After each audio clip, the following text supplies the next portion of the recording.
오늘 저는 주무시는 예수님의 모습을 함께 묵상하려고 합니다. 풍랑이 일어나는 배 안에서 물이 들어오고 있는 배 안에서 예수님께서 주무시고 계시지요. 그 주무시고 계시는 예수님의 얼굴을 우리가 함께 바라볼 수 있었으면 좋겠습니다. 주무시는 예수님의 얼굴 안에 우리에게 이 아침에 주시는 메시지가 있어요. 첫째로 예수님의 주무심에서 우리는 예수님의 죽으심을 묵상할 수 있습니다. 주님께서 이렇게 주무시는 이유는 피곤하기 때문에 그런 것이죠. 하루 종일 사역을 하시고 얼마나 피곤하셨으면 그렇게 광풍이 불고 배에 물이 들어오는 상황에서도 주무시겠습니까? 그러면 쉬셔야 되는데 지금 저편으로 가는 이유는 그 바다 저편에 거라사 광인을 구원하기 위해서 주님은 그 피곤한 몸을 이끌고 가고 계시는 것이지요. 이걸 보면 예수님의 사역이 얼마나 고단한 사역이고 한 영혼을 위해서 자신을 혹사하기까지 내어주시는 사역이었는가 하는 것을 보게 되지요. 그래서 이렇게 피곤해서 쓰러져서 주무시는 예수님의 모습은 그야말로 흡사 죽은 사람같이 그렇게 깊이 잠에 빠져있는 모습입니다. 사실 이 배에 누워서 주무시는 예수님은 앞으로 십자가에서 죽으실 예수님이고, 이 예수님은 이미 자신을 십자가에 내어주시기로 작정하신 예수님입니다. 그러므로 이미 배에 누우신 예수님은 사실상 우리를 위해 죽으신 예수님이죠. 그런 면에서 이 배에 누우신 예수님은 요나를 떠오르게 합니다. 오늘 본문은 의도적으로 이 마가는 요나를 연상하게 하고 있어요. 그래서 여기 37절에 큰 광풍이 일어나며 라고 하는 이 말씀하고 요나서 1장 4절에 큰 폭풍이 일어나, 이게 문자적으로 직역하면은 똑같은 말입니다. 둘 다 큰 폭풍이 있었다, 이런 말입니다. 그러니까 일부러 마가는 요나서와 똑같은 문장으로 오늘 이 본문을 시작하고 있어요. 그리고 그 다음에 이 본문의 물결이 배에 부딪혀 들어와 배에 가득하게 되었더라 라고 하는 이 말씀도 요나서에 배가 거의 깨지게 된지라와 대비가 되고 있습니다.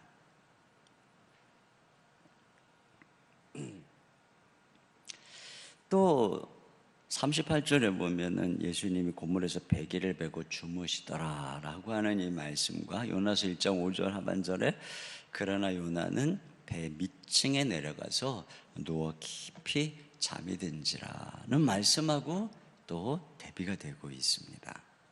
그러니까 배 위에 누워 계신 예수님이 요나를 연상하게 한다는 것이죠.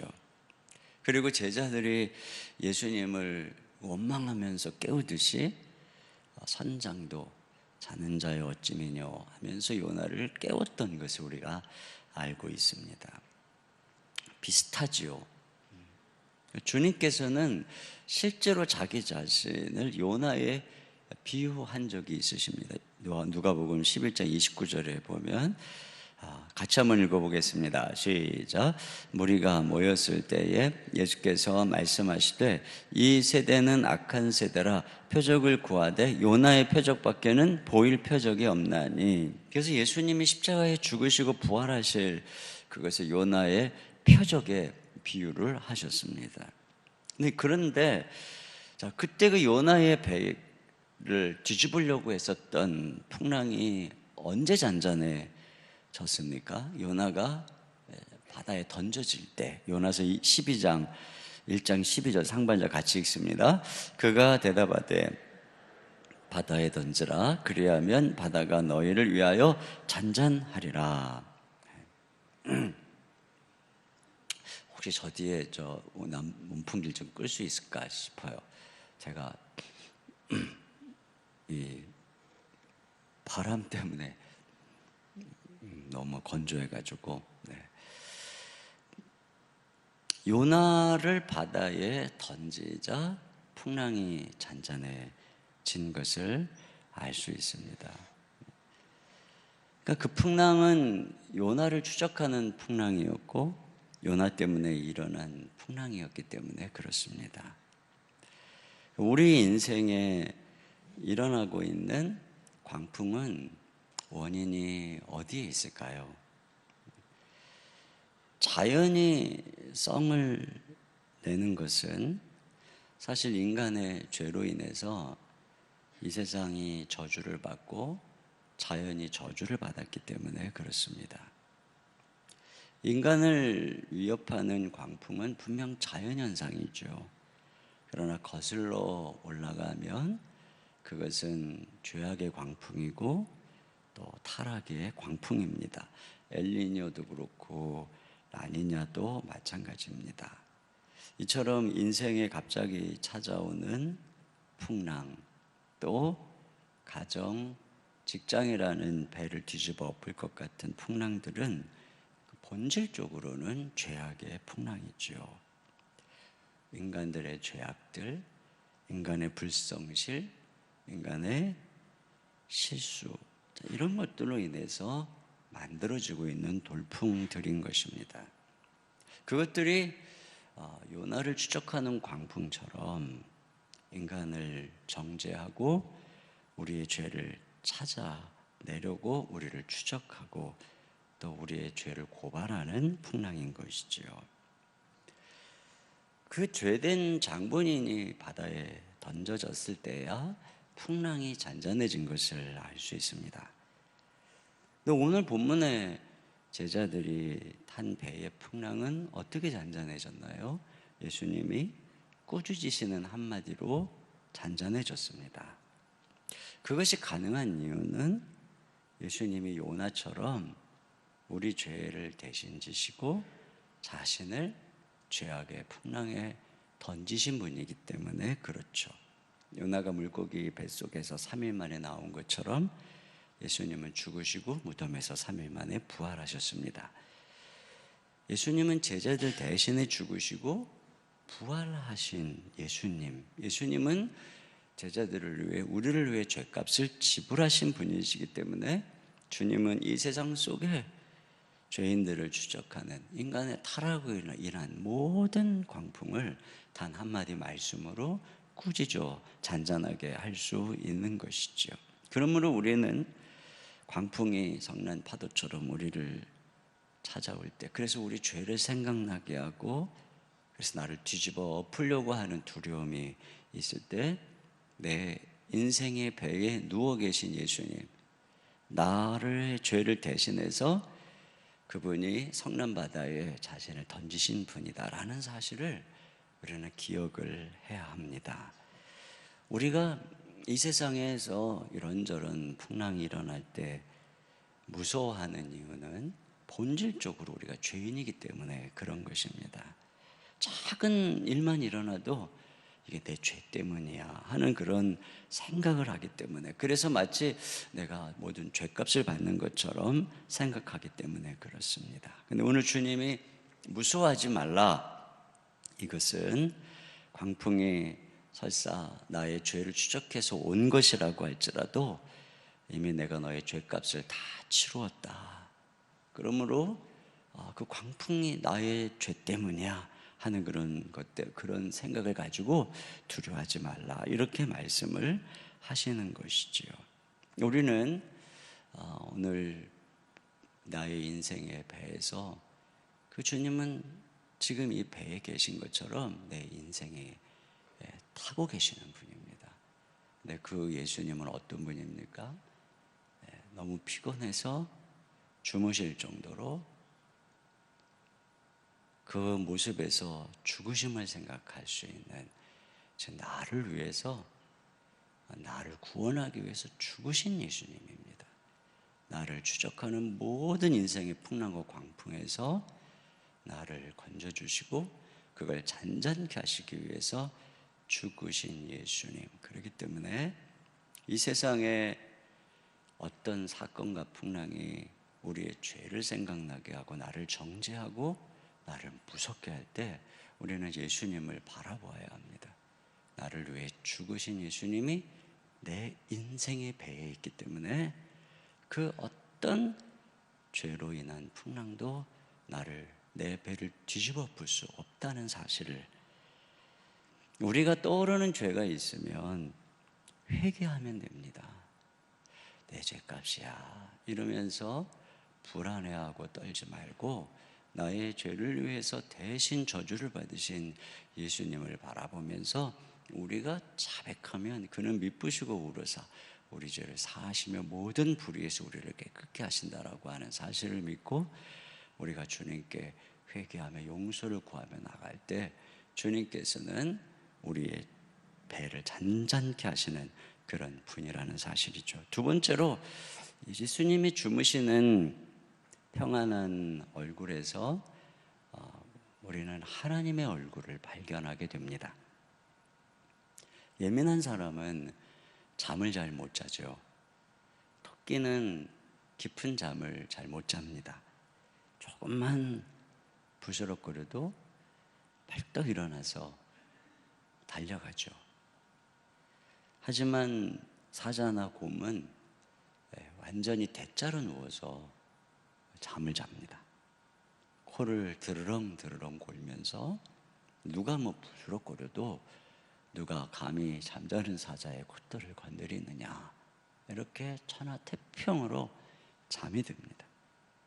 왜냐하면 사자는 주변의 모든 소란을, 도전을 이길 힘이 있기 때문에, 토끼는 힘이 없으니까 냅다 도망을 치는 것이고 사자는 힘이 있으니까 평안히 잠을 자는 것이죠. 우리 예수님의 주무심은 바로 그것입니다. 바다에서 잔뼈가 굵은 어부들, 그들이 지금 죽게 되었다고 무서워하는 상황인데도 예수님은 편안히 잠이 들어 계십니다. 왜 그렇습니까? 예수님은 일어나서 말씀 한마디로 바람과 바다를 잔잔케 할 능력이 있는 분이시기 때문에 그렇습니다. 모든 죄값을 치르시고 모든 만물을 창조하신 만물의 주인이신 하나님이기 때문에, 그러므로 배에서 주무시는 얼굴에서 우리는 이미 승리하신 하나님의 얼굴을 바라보게 되는 것이죠. 우리 39절 말씀 한번 보실까요? 같이 읽습니다. 시작. 예수께서 깨어 바람을 꾸짖으시며 바다더러 이르시되 잠잠하라 고요하라 하시니 바람이 그치고 아주 잔잔하여 지더라. 예수님이 일어나셔서 바람을 꾸짖으시고 바다에게 잠잠하라고 명령을 했더니 정말 바람이 그치고 바다가 잔잔해졌습니다. 그러니까 예수님은 누구냐면 말씀 한마디로 바람과 바다에게 명령을 하실 수 있는 분이라는 것이죠. 이게 뭘 의미하는 것입니까?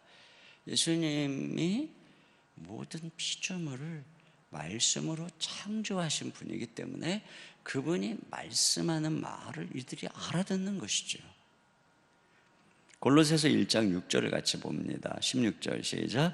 만물이 그에게서 창조되되 하늘과 땅에서 보이는 것들과 보이지 않는 것들과 혹은 왕권들이나 주권들이나 통치자들이나 권세들이나 만물이 다 그로 말미암고 그를 위하여 창조되었고, 여기 그는 바로 예수님입니다. 우리 예수님이 만물을 창조한 것입니다. 모든 것의 주인인 것이죠.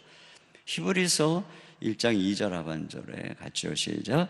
또 그로 말미암아 모든 세계를 지으셨느니라. 또 그 다음에요, 그의 능력의 말씀으로 만물을 붙드시며.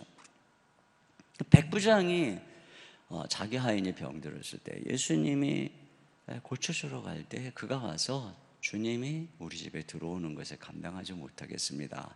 말씀만 하사 낫게 해주십시오. 저도 제 수하에 병사들은 말로 가라 그럼 가고 오라 그러면 옵니다. 주님 말씀만 하시옵소서. 주님이 이 백부장의 믿음에 감탄하셨습니다. 백부장은 무엇을 믿고 있는 것입니까? 예수님이 천지를 창조하신, 말씀으로 천지를 창조하신 분이라는 것을 믿고 있는 것이죠. 그래서 정말 예수님께서는 말씀하셨고 그 말씀으로 그 즉시로 하인이 나았다, 이렇게 말씀을 하고 있는 것이죠. 그렇기 때문에 오늘 말씀으로 모든 걸 꾸짖으시는, 그리고 잠잠케 하시는 이 모습에서 예수님은 창조자이시구나. 더군다나 오늘 이 바람을 광풍, 이게 미친 바람이라고 하는 것이죠. 갑자기 일어난 돌풍입니다. 돌발 상황입니다. 배에 물이 막 들어오죠. 질서를 넘었어요. 선을 넘었어요. 우리 삶에는 이렇게 미친 듯이 제자리를 안 지키는 것들이 많이 있습니다. 광풍이 배 위로 들어오듯이 내가 안전하게 거하는 배를 흔들 때, 그 안전한 가정, 건강, 직장, 교회를 흔들 때 우리가 두려움을 느끼는 그러한 이 제자들처럼 무서워하는 이런 광풍이 있습니다. 그런데 오늘 본문에서 주님이 그들을 꾸짖는 것입니다. 이 세상에 질서도 어기고 모든 것 자기 마음대로 미친 듯이 달려드는 것조차도 만물의 주인이신 예수님이 한마디 하면은 그것들이 찬잔해지고 그것들이 말을 듣는 거죠. 주님은 모든 것을 다 통제할 수 있는 분이십니다. 광풍은 말이 안 통하는 자연현상입니다. 이 세상에는 말이 안 통하는 게 얼마나 많습니까? 미친 듯이 요동치는 경제상황, 환경재앙, 그뿐 아니라 동물들, 자연들, 주변 환경 말이 안 통하죠. 아니 멀쩡하게 귀가 있어도 말귀를 못 알아듣는 가족도 있고 사람들도 있고 얼마나 많이 있습니까?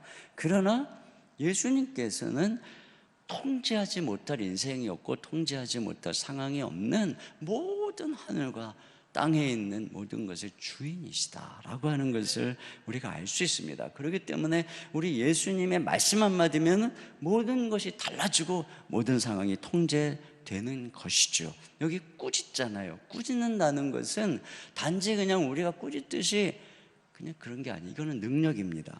여러분, 바람이 그러고 싶어서 그러는 것이 아니죠. 바람이 왜 그럽니까?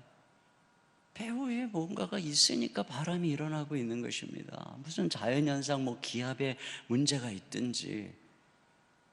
바다는요, 바람이 부니까 바닷물이 막 넘어가는 것이지요. 아무리 꾸짖어도 배후에 있는 원인을, 그렇게 광풍처럼 일어나게 하고 있는 그 근본적 원인을 제어할 수 없다면 그 꾸짖으면 소용이 없습니다.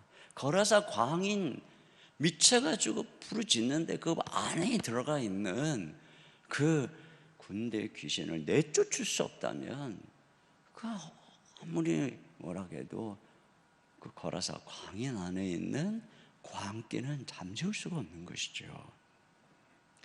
그런데 주님이 꾸짖자 말씀 한마디에 잔잔해졌다는 것은 우리 주님의 꾸짖음이 능력이라는 것입니다. 주님의 말씀이고 능력이라고 하는 것입니다.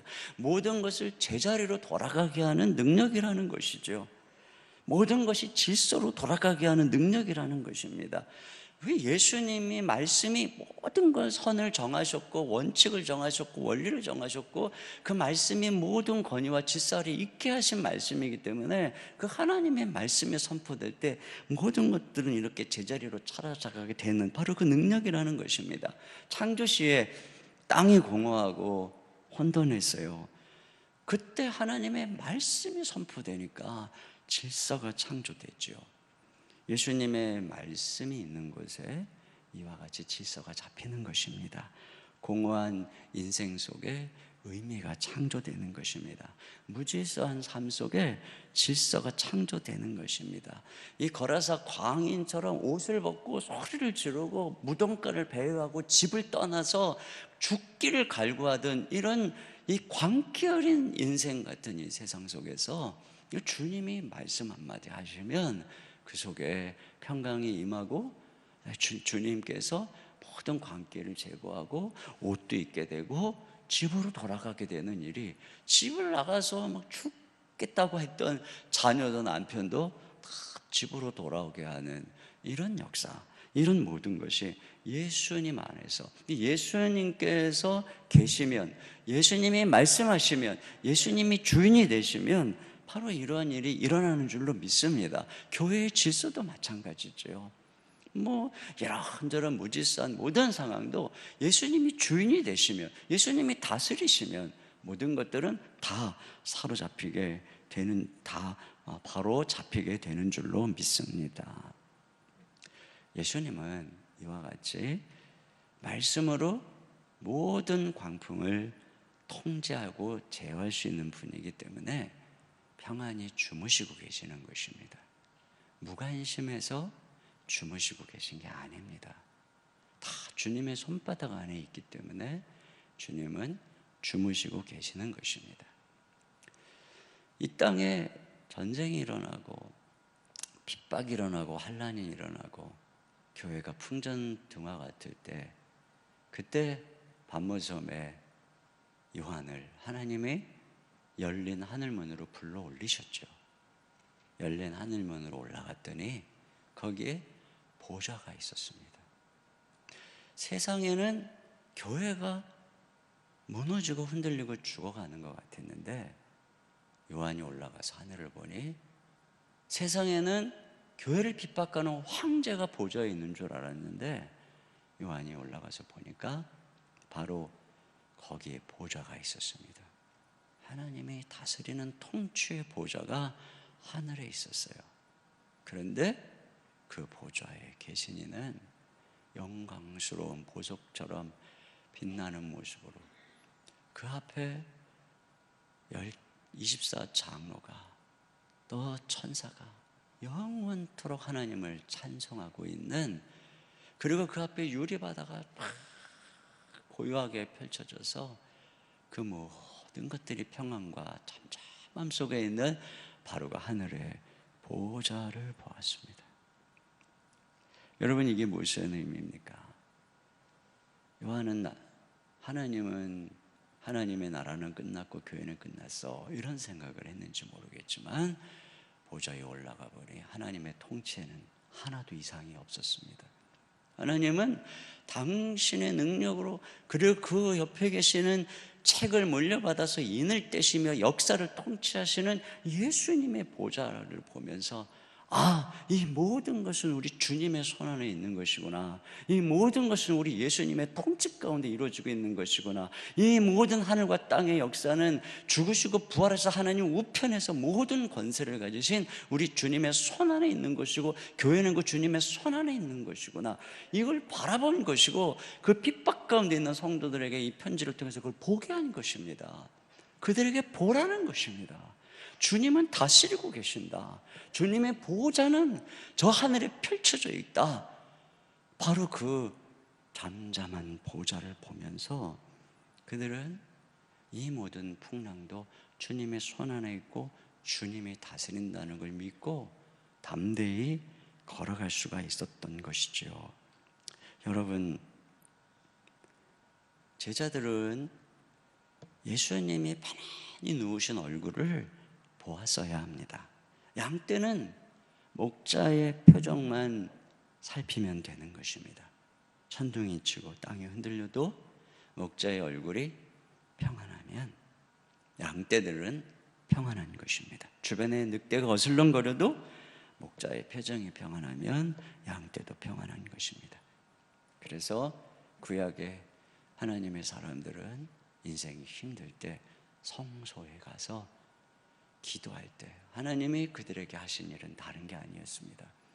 하늘 문을 열어주시고 보호자, 그 여전히 세상을 통치하는 보좌를 보게 해주셨습니다. 하늘 성서를 바라보게 하셨습니다. 거기서 여전히 통치하시는 주님을 바라볼 때 그들은 깨달았어요.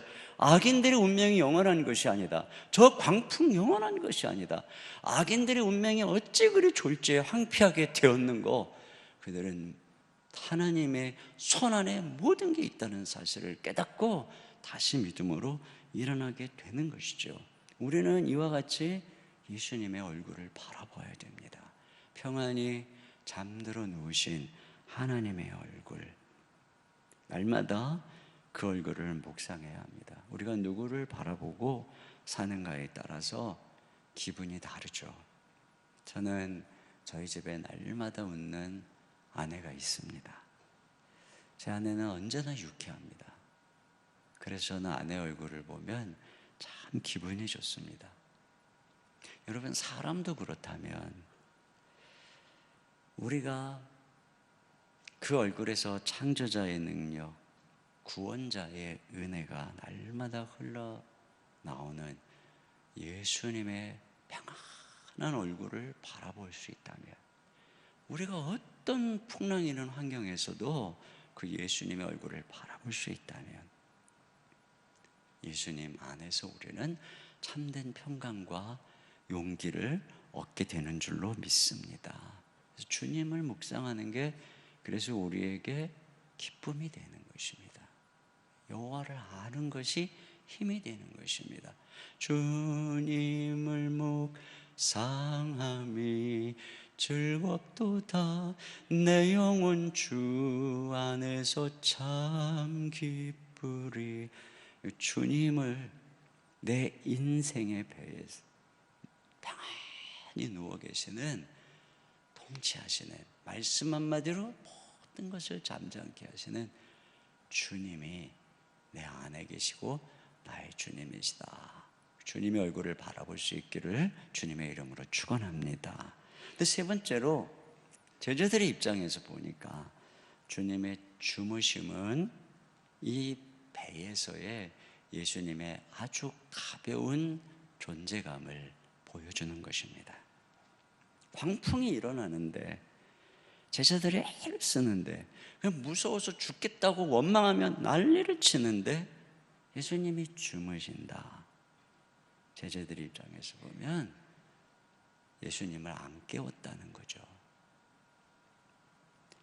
안 깨웠다는 것은, 깨워봐야 예수님이 뭘 하겠어.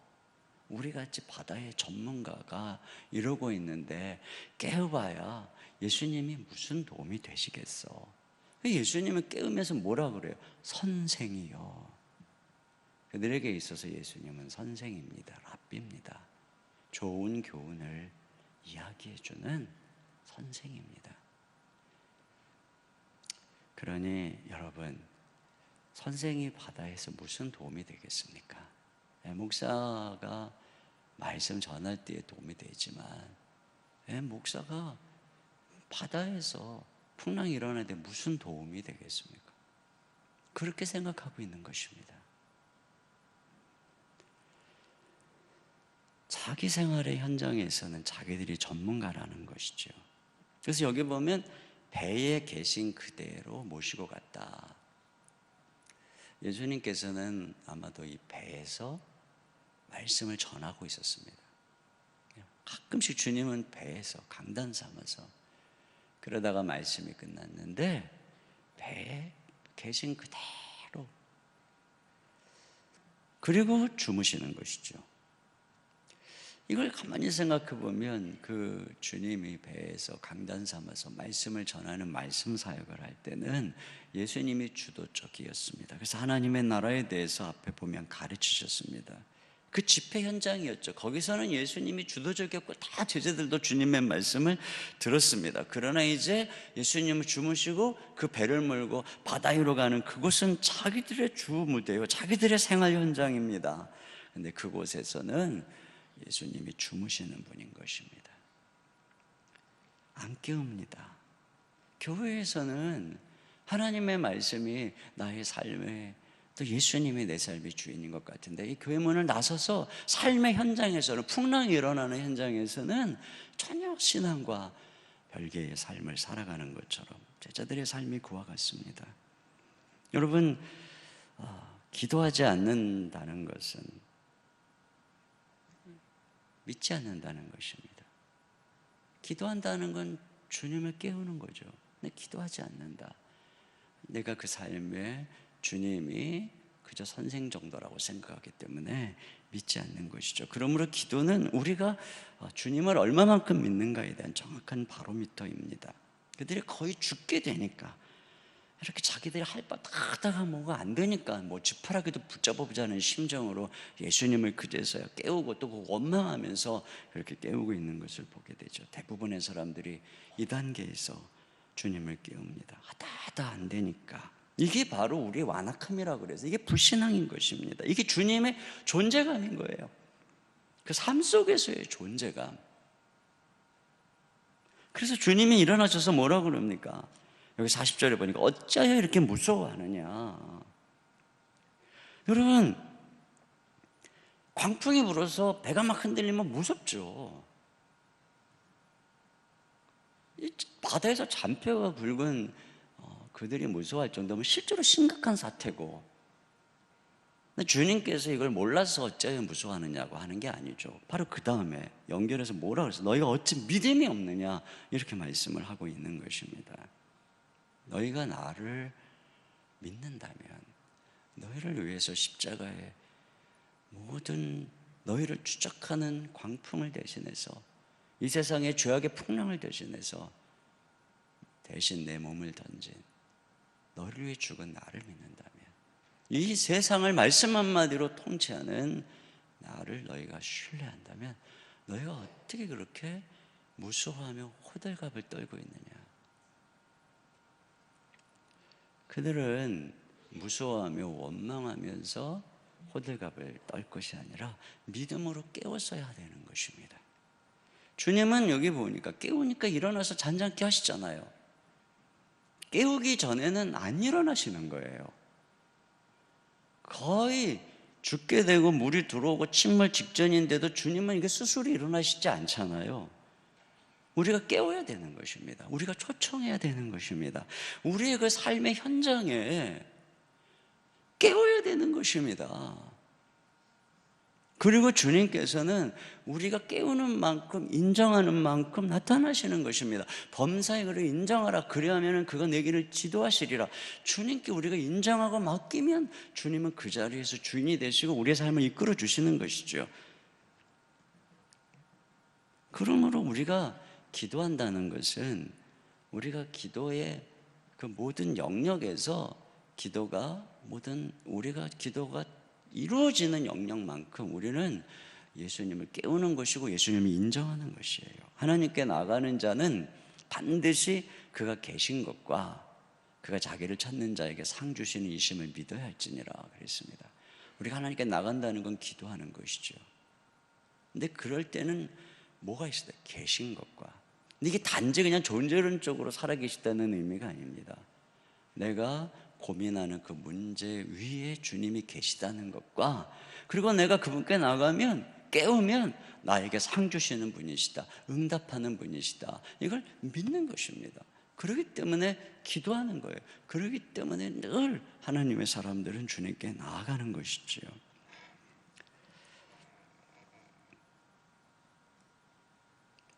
이렇게 깨우니까 풍랑이 잔잔해졌습니다. 여러분, 예수님을 깨우시기 바랍니다. 이런저런 인상의 풍랑이 일어났다면 예수님을 깨우십시오. 그 분이 모든 것을 잔잔케 하실 수 있는 분입니다. 그분을 인정하십시오. 그때에 평안이 찾아오는 것입니다. 그분을 깨우시고 그분이 내 배의 주인이 되게 하십시오. 그러면 내 배를 강타하던 모든 방풍들은 다 물러가게 되는 것입니다. 그리고 여기 41절에 그들이 심히 두려워하여 서로 말하되 그가 누구이기에 바람과 바다도 순종하는가. 어제도 말씀했죠. 누구이기에. 이게 중요하다고 그랬습니다. 우리가 깨울 때, 기도할 때 우리 삶 속에서는 계속적으로 이러한 질문이, 다시 말하면 예수님에 대한 재발견이 반복되는 것입니다. 아, 예수님은 얼마나 놀라운 분인가. 옛날 얘기가 아니고 오늘도 우리는 나의 삶에 새롭게 다가오는 모든 광풍 앞에서 예수님을 깨울 때, 그리고 예수님이 모든 풍랑을 잠잠케 할 때 우리는 그가 누구이기에 예수님을 발견하게 되는 것입니다. 그리고 무서움의 대상이 달라지는 것입니다. 그 예수님 앞에 그분을 경외하는 그 무서움으로 사로잡히게 되는 것이죠. 바로 이게 우리가 주님께서 결국은 랍비, 선생이요 했던 그들의 인생 가운데 그가 누기에, 그래서 바람과 바다를 잔잔케 하시는 예수님이 하나님이라는 사실, 이걸 훈련시키는 것입니다. 제자를 이렇게 훈련시키는 것입니다. 그래야 너희가 이 세상의 풍랑이는 바다에서 많은 사람을 구원하는 사역자가 될 수 있다 하는 것이죠. 예수님은 바로 바람과 바다를 잔잔케 하시는 하나님이시라는 것입니다. 우리는 바로 이 두려움에 사로잡혀 있어야 됩니다. 항상 마음속에 예수님이 얼마나 크신 분인가 하는 바로 이 믿음으로, 그럴 때 우리는 세상을 두려워하지 않아요. 제가 어제도 말씀을 드렸지만, 제가 아는 그 목사님의 아들이 이제 의대를 들어갔어요. 근데 이제 이 아들이 이제 의대에 가서 해부학을 들었대는데 교수님이 엄청 무섭대요. 근데 시체 만지는 일이 되게 이제 무섭잖아요. 근데 교수가 더 무섭대요. 그래가지고 교수님이 무서워서 시체를 무서워할 겨를이 없대요. 너무너무 무서워가지고. 어느 정도로 무섭냐면요, 이 친구 목사 아들이 폐에 물이 생겨서 결국은 물이 차고 한쪽 폐를 잘라내야 될 정도로, 근데 이게 나중에 보니까 암이었던 거예요. 이제 이게 임파선 암이 이제 폐 쪽으로 전이가 돼가지고. 근데 이 아들이요, 해부학 시간에 쓰러진 거예요. 병원에 실려가서 보니까 거의 숨도 쉬기 어려울 정도로 폐에 물이 차서 위급한 상황이 되었는데도 하도 교수님이 무서워가지고 해부학 시간에 수업을 듣다 거기서 쓰러졌다는 거예요. 그래서 제가, 야, 교수님이 얼마나 무서우면 저럴까. 자기 몸이 아픈 것도 잊어버릴 정도로, 앞에 있는 시체는 눈에 그냥 시체로 보이지도 않을 정도로 말이죠. 그 정도로 군기가 세다는 거예요. 여러분, 우리가 예수님이 이렇게 무섭다는 게 아니라 우리에게 있어서 예수님은 이런 존재감으로 우리 삶에 계셔야 되는 것입니다. 예수님이 우리를 위해 십자가에 죽으신 예수님이 말씀 한마디로 천지를 창조하시고 모든 걸 잔잔케 하시는 예수님이 배에서 이렇게 선생님처럼 그냥 주무십시오 하는 이런 존재가 아니라 모든 걸 잔잔케 해서 도대체 이분이 누구야 하고 두려워할 정도로 예수님의 존재감이 우리 삶에 있어야 되는 것입니다. 이게 모든 문제 해결점입니다. 그렇게 우리가 주님 앞에 무릎 꿇고 하나님을 경외하는 이런 자리에 있어야 합니다. 토저가 이런 얘기를 했어요. 세상은 하나님을 아는 지식이 없어 멸망하고 있고 교회는 하나님의 임재가 없어서 굶주리고 있다. 우리가 앓는 대부분의 종교적 질병은 영적으로 하나님의 임재를 경험함으로 치유받을 수 있다. 불이 덤불에 사는 해충과 곰팡이를 소멸시키듯 하나님의 임재를 경험하면 우리 삶에 존재하는 모든 불결한 요소들이 말끔히 사라진다. 우리가 기도하면 이런 하나님의 임재가 함께하는 줄로 믿습니다. 우리가 주님을 열심히 깨우고 그분을 사모하고 그 분께 모든 삶을 인정하고 맡기면, 우리가 맡기는 만큼 주님의 임재가 함께 하시고 주님이 영광으로 존재감이 더해 주시고, 그래서 우리 이 예배당 가운데도 주님의 임재가 가득한 예배당이 되고, 그래서 우리 예수님이 주인이 되시고 예수님이 임재하는 교회, 가정, 직장, 삶에는 주님이 함께 하시기 때문에 어떤 것도 선을 넘지 못하게 하고, 어떤 광풍도 말씀 한마디로 잔잔케 하고, 주님이 통치하고 평강이 임하고 질서가 잡히고 하는 그 모든 역사가 일어나게 되는 줄로 믿습니다.